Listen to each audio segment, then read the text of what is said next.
اگر آپ کے اندر یقیناً اتنی ایمانداری ہے تو جاؤ آپ شاملی کے میدان کے اس دھرتی کو کرید کر دیکھو، کھودو گے تو وہاں سے 1.5 اور 2 فٹ زمین ہمارے دارالعلوم دیوبند کے علماء کا خون آپ کو وہاں پر ملے گا۔ دارالعلوم دیوبند کے اوپر بلڈوزر چلانے سے پہلے ان کی تاریخ پڑھ لو۔ دارالعلوم دیوبند کی بنیاد کب رکھی گئی؟ 1857 کے اندر جب یہ جنگ ہار جاتے ہیں تو مولانا قاسم مولانا عبدالرشید گنگوہی نے سوچا کہ اگر اسی طرح علماء ختم ہوتے رہے تو ہمارا اسلام بھی مٹ جائے گا اور ہمارا یہ دیش بھی آزاد نہیں ہو پائے گا، کیونکہ اس وقت میں کوئی نہیں تھا۔ آج جو نعرہ لگا رہے ہیں نا کہ جے جے شری رام بھارت ماتا کی جے، اچھی بات ہے، اگر ہمارے ہندو بھائی ایشور کو خوش کرنے کے لیے لگا رہے ہیں تو ٹھیک ہے، لیکن اگر چڑھانے کے لیے لگا رہے ہیں تو غلط۔ اگر مسلمان بھی نعرہ تکبیر اللہ اکبر آپ کو دکھ دینے کے لیے لگاتے ہیں تو ان کا نعرہ لگانا بھی غلط۔ اس وقت جے جے شری رام کا نعرہ لگانے والا کوئی نہیں تھا، اس وقت بھارت ماتا کا نعرہ لگانے والا بھی کوئی نہیں تھا۔ اس وقت انگریز کے سامنے میں اگر سینہ تان کر سر پہ پگڑی ڈال کر اگر شان کے ساتھ کوئی میدان میں کھڑا تھا تو اس وقت ہمارے علماء دارالعلوم دیوبند کھڑے تھے۔ اس وقت دارالعلوم دیوبند کی بنیاد نہیں ڈالی گئی تھی۔ 1857 کی جنگ ہارنے کے بعد مولانا قاسم نے سوچا کہ اگر اس دیش میں ہمارے مدارس نہیں رہے، اگر کوئی مکتب اور کوئی مدرسہ نہیں رہا تو یہ انگریز لارڈ میکالے اور مسٹر میکنگلیس، یہ ظالم لوگ ہمارے اس شریعت کو بدل دیں گے، ہمارے ایک خدا کا عقیدہ ان مسلمانوں کے دل و دماغ سے نکال کر یہ تثلیث خدا کا یعنی روح القدس اور مریم علیہ السلام اور حضرت عیسیٰ کے بارے میں عقیدہ گھڑ لیں گے، اور یہودی لوگ حضرت عزیر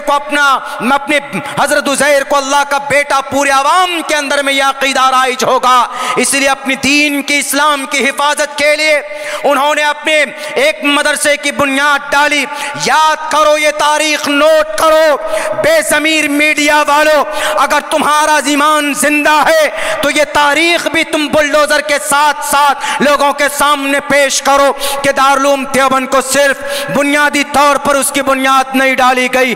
دارالعلوم دیوبند 31 مئی 1866 کو 15 محرم الحرام بروز جمعرات چھتہ مسجد کے قریب میں ایک انار کا درخت تھا، اس کے نیچے بنیاد ڈالی جاتی۔ اس وقت اس کا نام رکھا گیا تھا عربی مدرسہ، بعد میں دارالعلوم دیوبند کے نام سے مشہور ہوا۔ جب دارالعلوم دیوبند کی بنیاد ڈالی جاتی، مولانا قاسم سے کسی نے پوچھا کہ مولانا ذرا بتاؤ اس دارالعلوم دیوبند کا کیا مقصد ہے؟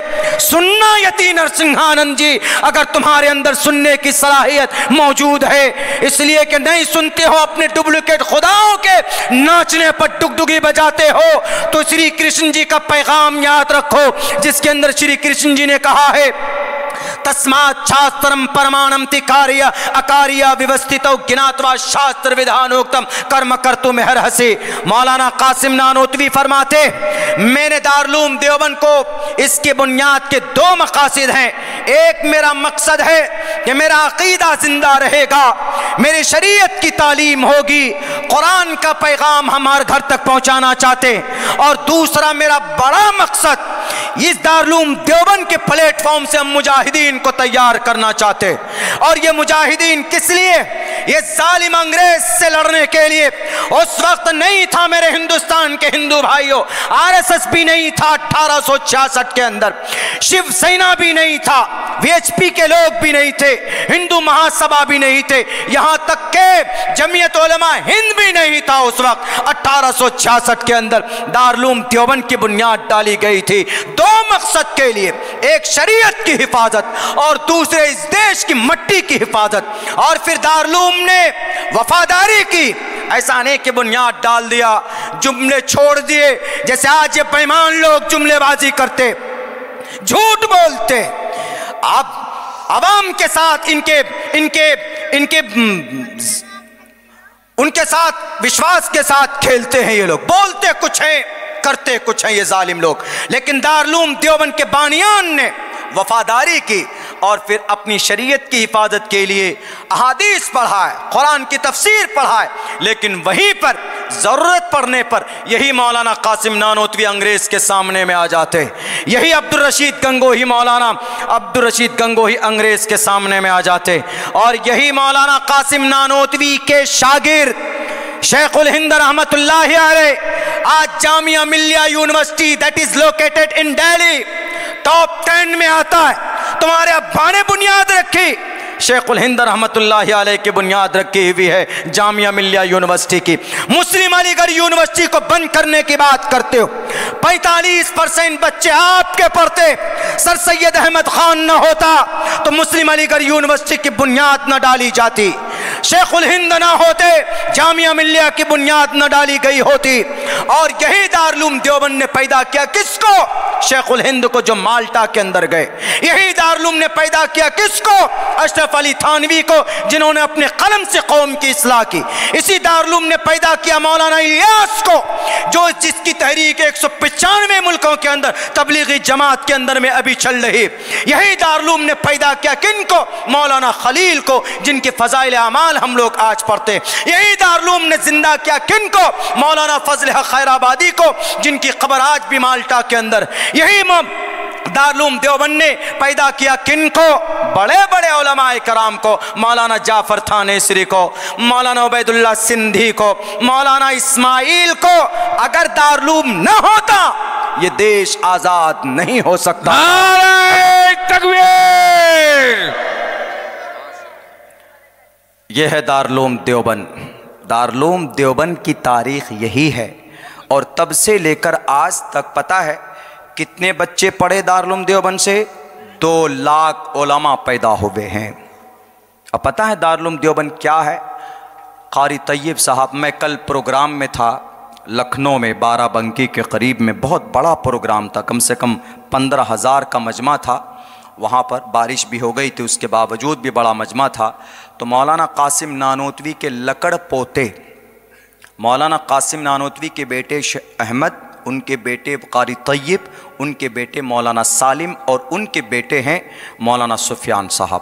تو رات مولانا سفیان صاحب تھے، انہی کی صدارت میں، انہی کی نگرانی میں پروگرام تھا، ناچیز کا بیان بھی تھا وہاں پہ۔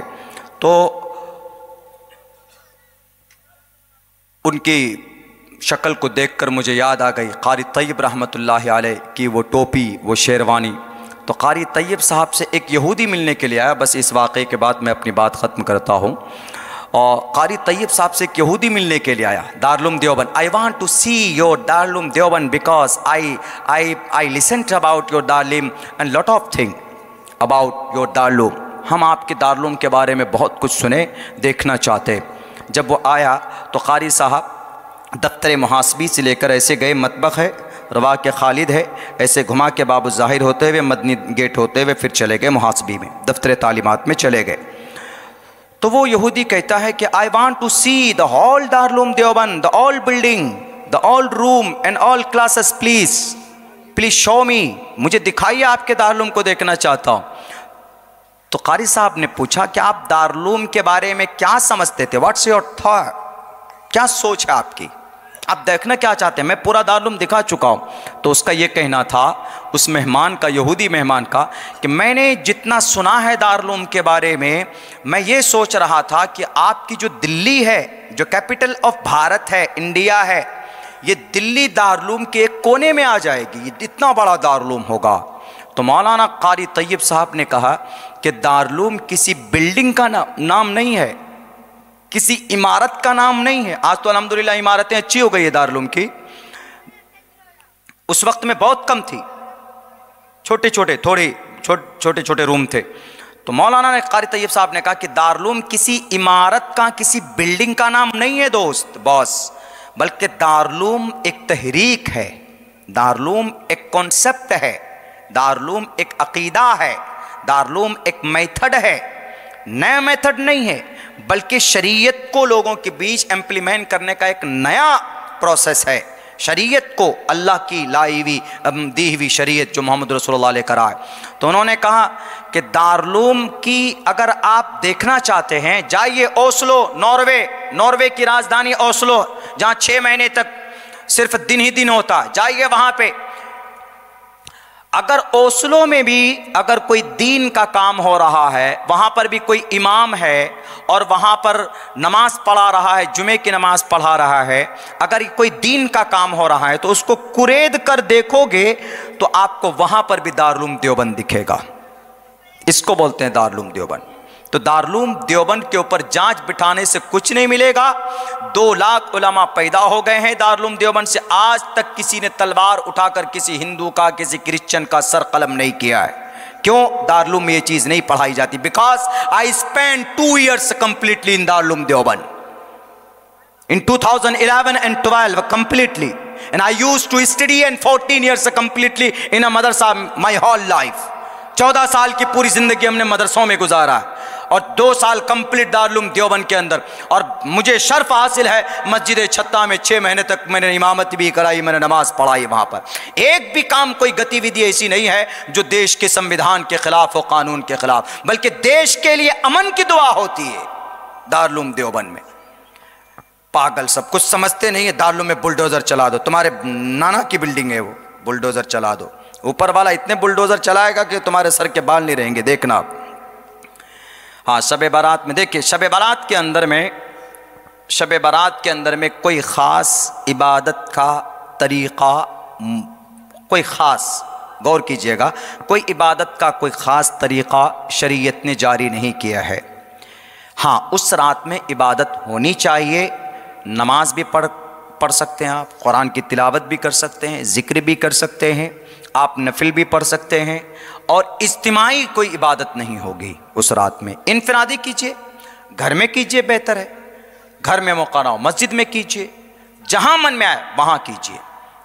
آپ اس رات میں کوئی خاص اہتمام کے ساتھ کہ نہیں شب برات ہے, چلو جی ہم آج صرف قرآن ہی پڑھیں گے, یا چلو شب برات آج چلو بس ہم صرف قبرستان ہی جاتے ہیں, اور پتہ چلا قبرستان میں بھیڑ, ایک دم شور شرابہ, مردے کو بھی تکلیف ہوتی ہوگی, کہاں سے نالائق لوگ آ گئے ہیں, بھگاؤ ان کو یہاں سے, سونے میں آرام ہو رہا. تو ایسا ہے, آپ ٹھیک ہے قبرستان جانے, اللہ کے نبی ایک مرتبہ گئے ہیں اسی رات میں, ایک مرتبہ اللہ کے نبی گئے ہیں. بہتر ہے, لوگوں سے پوچھے بھی قبرستان کیوں جاتے, کہ بھئی اس رات میں ایصال ثواب کے لیے جاتے. بہتر ہے کہ بھئی ایصال ثواب یہیں سے کر دیجئے, ثواب تو کہیں سے بھی پہنچ جاتی اس رات میں. لیکن اتنا ضرور ہے کہ اس رات میں کوئی پرٹیکولر عبادت کوئی رائج نہیں ہے, کوئی فرمان نہیں ہے. اپنے اعتبار سے, انفرادی اعتبار سے جو من میں آئے وہ آپ عبادت کیجئے, کوئی خاص اہتمام کرنے کی ضرورت نہیں ہے. اللہ کے نبی علیہ الصلوۃ والسلام کی جو 2-3 حدیث ہے ترمذی سے ملتی ہے وہ یہی ہے. اما عائشہ کی جو حدیث ملتی ہے, بہرکیف اللہ سے دعا کرتا ہوں کہ اللہ تبارک و تعالی ہم تمام مسلمانوں کو, خصوصاً نوجوانوں کو, اپنی زندگی کے اندر تبدیلی لانے کی توفیق دے. اور اب آئیے یہاں سے کوئی دوسرا نظام چلے گا. بہت بہت شکریہ, جزاک اللہ. السلام نعرہ تکبیر, نعرہ تکبیر. علماء دیوبند, علماء دیوبند, دارالعلوم دیوبند, دارالعلوم دیوبند, ہندوستان, ہندوستان, اسلام, اسلام. ماشاءاللہ.